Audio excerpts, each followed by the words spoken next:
মুরাদ আহমেদ, আপনাকে ধন্যবাদ। এবার কোরবানির হাটের খবর জানতে বগুড়া থেকে যোগ দিচ্ছেন হাসিবুর রহমান বিলু, কথা বলছে তার সঙ্গে। জানাবো হাসিবুর রহমান বিলু, আপনি একটু জানাবেন যে যানজট বা কোরবানির পশুর হাট ইত্যাদি মিলে বগুড়ার অবস্থা এখন কেমন সড়কগুলোর। জানাবো হাসিবুর রহমান বিলু।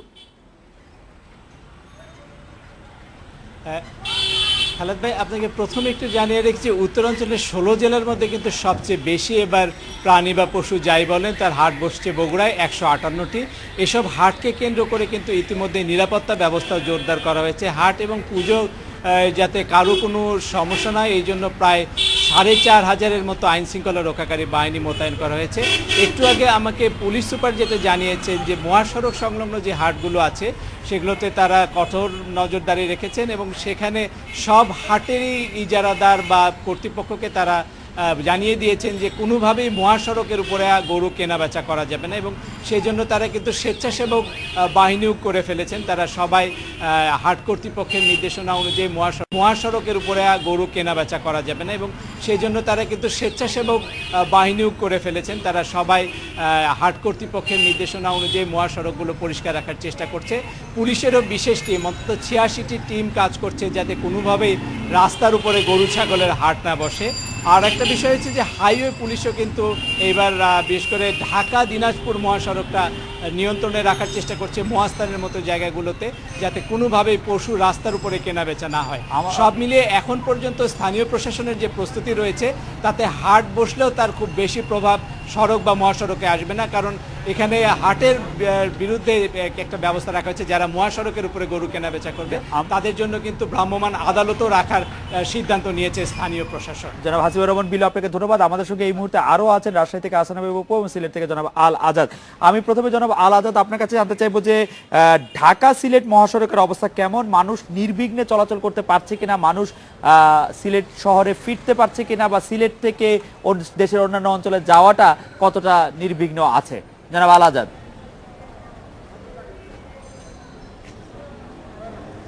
আমি আজকে বেশ কয়েকটি পরিবহনের সাথে কথা বলেছি। তারা আমাকে জানিয়েছে যে সিলেট থেকে ঢাকা যাওয়া বা ঢাকা থেকে আসার পথে কোনো ধরনের অসুবিধা হচ্ছে না। তাদের গাড়িগুলো ঠিক সময় মতোই আসছে। অন্যান্য দিনের মতো কিছুটা ঢাকা মহানগরীর যানজটের কারণে সবসময় কিছুটা দেরি হয়ে থাকে, আজও সেই রকম দেরি হচ্ছে। বিশেষ কোনো অসুবিধার সৃষ্টি হয়নি আজকে।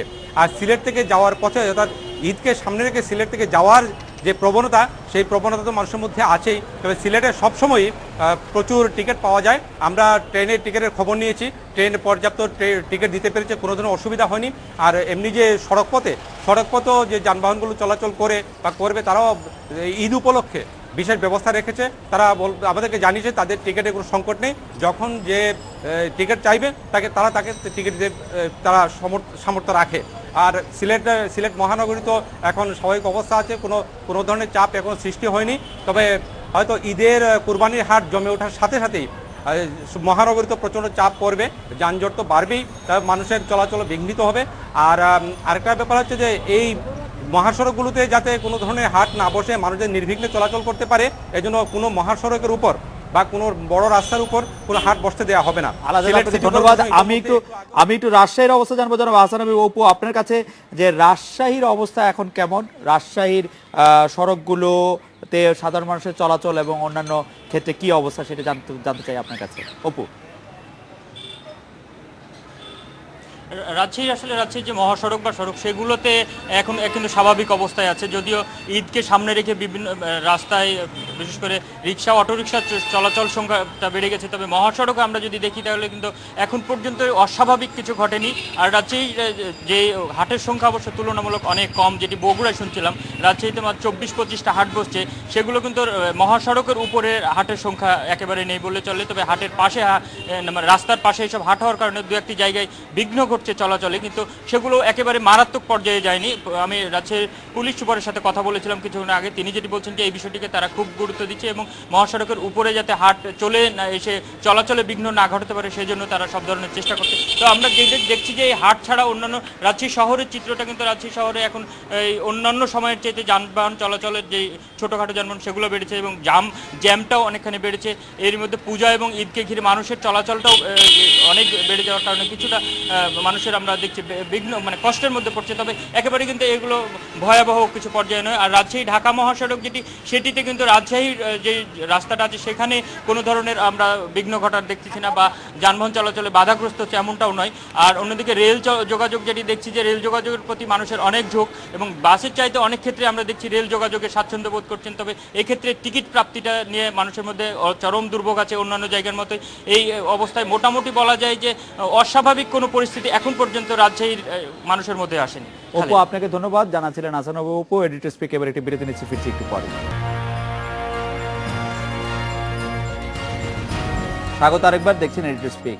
21 আগস্ট গ্রেনেড হামলার মামলায় আলোচিত জজ মিয়া আদালতে সাক্ষ্য দিয়েছেন। বেলা 12টায় ঢাকা কেন্দ্রীয় কারাগারের পাশে নাজিমুদ্দিন রোডের অস্থায়ী বিশেষ আদালতে সাক্ষ্য দেওয়া শুরু করেছেন জালাল আহমেদ জজ মিয়া। ট্রাইব্যুনালের বিচারক শাহিদ নুরুদ্দিনের আদালতে এই মামলার 104তম সাক্ষী হিসাবে সাক্ষ্য দেন তিনি। প্রসিকিউটর আকরাম উদ্দিন শ্যামল জানান, এর আগে জজ মিয়ার মা জোবেদা খাতুন ও বোন খোরশেদা আক্তার সহ মামলার 491 জন সাক্ষীর মধ্যে 103 জনের সাক্ষ্য গ্রহণ ও জেরা সম্পন্ন হয়েছে। 2004 সালের 21 আগস্ট আওয়ামী লীগের সমাবেশে গ্রেনেড হামলায় জড়িত থাকার অভিযোগে 2005 সালে জজ মিয়াকে আটক করা হয়। 2008 সালে তাকে আসামির তালিকা থেকে বাদ দিয়ে অভিযোগপত্র দেয় সিআইডি। পরে আদালত এই মামলা থেকে তাকে অব্যাহতি দেন।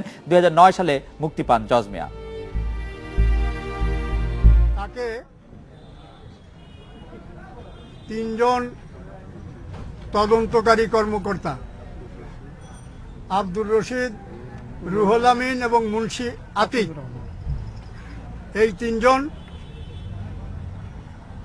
তাকে দিয়ে ক্রস ফায়ারের ভয় দেখিয়ে, প্রলুব্ধ করে, ভয় ভীতি দেখায় তাকে রাজসাক্ষী হওয়ার জন্য প্রলুব্ধ করেছে, ভয় ভীতি দেখাইছে এবং তাদের শিখানো মতো স্বীকারোক্তিমূলক জবানবন্দি আদায় করেছে।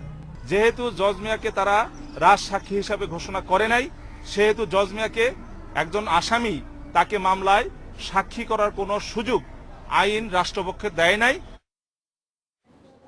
এই বিষয়ে আরো জানাতে যোগ দিচ্ছেন সহকর্মী মাসুদ কার্জন, কথা বলছে তার সঙ্গে। মাসুদ, জজ মিয়া যখন আজকে সাক্ষ্য দিয়েছেন, আজকে কি আসামি পক্ষের কোনো আইনজীবী তাকে জেরা করেছেন? আজকে তাকে প্রথমেই তারা যখন জজ মিয়ার দীর্ঘ সাক্ষ্য আদালতে তার জবানবন্দি গ্রহণ করে, তারপরে আদালতের পক্ষ থেকে আসামি পক্ষের আইনজীবীরা দাবি করে যে জজ মিয়ার সাক্ষ্যটি এই মামলার সঙ্গে রিলেভেন্ট নয়, সঙ্গতিপূর্ণ না, এই জন্য সাক্ষীর যেন গ্রহণ না করা হোক। তা আদালত সেই বিষয়টি তাদের আমলে নেয়নি। তারপরে তাকে জেরা করা শুরু করে এবং জেরার বিভিন্ন দিক নিয়ে তাকে আলোচনা করা হয়। জজ মিয়া যে সাক্ষ্য দিয়েছেন, প্রায় 2.5 ঘন্টার মতো জজ মিয়া আদালতে সাক্ষ্য দিয়েছেন। এইসব বিষয় নিয়ে আসামি পক্ষের আইনজীবীরা তাকে জেরা শুরু করেছেন। তো জজ মিয়া যেটা বলেছেন যে তাকে কিভাবে গ্রেপ্তার করা হয়েছিল, তার গ্রামের বাড়ির নোয়াখালী সেনবাগ থেকে, তারপরে সিআইডি কার্যালয়ে নিয়ে আসা হয়েছিল, তাকে কি বলা হয়েছিল, প্রথমে তাকে বলা হয়েছিল যে এই ঘটনার সঙ্গে জজ মিয়া জড়িত, এরকম তাকে বলা হচ্ছিল। তখন যখন সে জানায় যে সেই ঘটনা সম্পর্কে কিছুই জানে না বা এই ঘটনায় সে জড়িত নয়, তখন বলা হচ্ছিল যে তাকে ক্রস ফায়ার দেওয়া হবে, এরকম সিআইডি কর্মকর্তারা তাকে বলা হচ্ছিল সিআইডি কার্যালয়। এবং সিআইডি যেসব কর্মকর্তা দিয়ে 3 জন কর্মকর্তার বিরুদ্ধে এই অভিযোগ আনা হয়েছিল, তারাও কিন্তু এই আসামি 21 আগস্ট গ্রেনেড হামলার আসামি আছেন, তারাও আজকে সেখানে উপস্থিত ছিলেন। এবং এই তাদের উপস্থিতিতেই জজ মিয়া এবং সব আসামির উপস্থিতিতে কিন্তু জজ মিয়া আজকে আদালতে এই স্বীকারোক্তিমূলক জবানবন্দি, পরবর্তীতে তাকে রাজ সাক্ষী করা হবে এবং এই বলে তাকে আবারও ক্রস ফায়ারের ভয় দেখি। কার্জন, পুলিশ যেসব কর্মকর্তার কথা, গোয়েন্দা বিষয়ের যেসব কর্মকর্তার কথা জজ মিয়া বলেছেন যে তাকে ভয় ভীতি দেখানো হয়েছে, তাকে মৃত্যুর ভয় দেখানো হয়েছে, তাদেরকে কি তিনি জজ মিয়া চিহ্নিত করতে পেরেছেন যে এই সেই মুন্সি আতিকুর রহমান বা এই সেই তিনি আমাকে এই কথা বলেছিলেন? জজ মিয়া আদালতে সেই বিষয়টি অবহিত করতে চেয়েছিলেন, কিন্তু যেহেতু আজকে আদালত ওই বিষয়ে জানে, জজ মিয়া চেয়েছিলেন, আমরা আদালতে যখন চেয়েছিলাম যে আর কিছু বলার আছে কিনা, তখন সে আদালতকে জানায় যে যারা এই ঘটনার সঙ্গে জড়িত ছিলেন তারা তাকে ডেকে নিয়ে এসেছে, সিআইডি কার্যালয়ে বিভিন্ন সময় কথা বলেছে, নির্যাতন করেছে, ক্রস ফায়ারে ভয় দেখেছে, তারা আসামির কাঠগড়ায় আছেন, তাদেরকে শনাক্ত করার জন্য সে আদালতে বলেছিল। তো বলছে যেহেতু আজকে এটি বিষয় নয়, পরবর্তীতে যখন জেরা করা হবে তো সেই বিষয়টি হয়তো তাকে হয়তো আদালত সেই সুযোগটি হয়তো দিতে পারে বা রাষ্ট্রপক্ষ সেই সুযোগটি হয়তো নিতে পারে। তো তারা 3 জনে, যে 3 জনের কথা বলা হচ্ছে, মুন্সি আতিক, রুহুল আমিন, আব্দুর রশিদ, তারা 3 জনেই কিন্তু আসামি, এই মামলার আসামি, এবং তারা 3 জনেই কিন্তু আদালতে উপস্থিত ছিলেন। খালেদ, আমরা জানি যে জজ মিয়া আসলে এই ঘটনার পর থেকে একটু নিভৃতচারী। তিনি কি এখনো তার জীবন বা অন্য কোনো সম্পদের হানির জন্য কোনো আশঙ্কায় আছেন? তিনি কি নাকি তিনি এখন নিজেকে আশঙ্কা মুক্ত বা বিপদ মুক্ত মনে করছেন? এই বিষয়ে তিনি কিছু বলেছেন, তার নিরাপত্তা বা অন্য কোনো বিষয় আদালতে বা আদালতের বাইরে? এই বিষয়টি তিনি পুরো সাক্ষ্য যখন দিয়েছেন তারপরে তিনি আদালতের কাছে একটি আর্জি জানিয়েছেন যে এই মামলায় তাকে কিভাবে নির্যাতন করা হয়েছে বা যেভাবে জবানবন্দি আদায় করা হয়েছে তার মতো নিরীহ লোক তিনি নিজেকে নিরীহ লোক দাবি করেছেন এবং পরবর্তীতে যেন এই ঘটনায় এরকম কেউ নিরীহ তার মতো যেন কেউ যেন এই ধরনের ঘটনার শিকার না হন এটা তিনি আদালতের কাছে আবেদন করেছেন। তবে আমরা দেখছি তার একটি নিরাপত্তার ঝুঁকি তো আছেই, কারণ তিনি হঠাৎ করে 21শে আগস্ট ঘটনার মতো একটি বড় ঘটনায় যেখানে তৎকালীন বিরোধী দলের নেত্রী এবং সাবেক প্রধানমন্ত্রী এবং বর্তমান প্রধানমন্ত্রী তাকে হামলার উদ্দেশ্যে হত্যার উদ্দেশ্যে হামলাটি করা হয়েছিল। বিভিন্নভাবে গোয়েন্দা তদন্ত তৎকালীন বিরোধী দলের নেত্রী এবং সাবেক প্রধানমন্ত্রী এবং বর্তমান প্রধানমন্ত্রী তাকে হামলার উদ্দেশ্যে হত্যার উদ্দেশ্যে হামলাটি করা হয়েছিল।